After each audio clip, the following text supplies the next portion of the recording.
និយាយពីជំនាញផ្ទះដែលខ្ញុំយកមកពីស្រុកខ្មែរយួរដៃជិះតាមយន្តហោះដាក់តាមខ្លួនមកហ្នឹងណាបងប្អូនចាហេតុតែជាទ្របរបស់យើងបងប្អូនអើយគឺថាអត់មានបញ្ហាអីទេចាតាំងពីចេញពីស្រុកខ្មែរយើងចាជិះឆ្លងកាត់ចាហុងកុងចាពលានយន្តហោះហុងកុងក៏អត់មានបញ្ហាអត់មានឆែកឆេរអី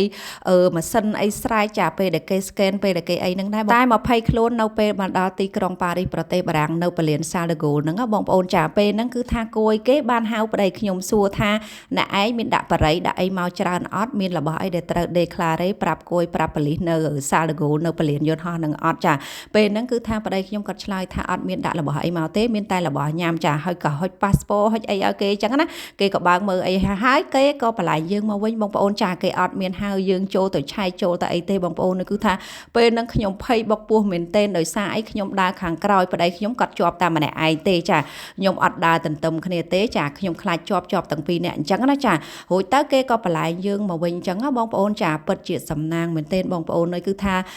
របស់ដែលជារបស់យើងបងប្អូនទោះបីជា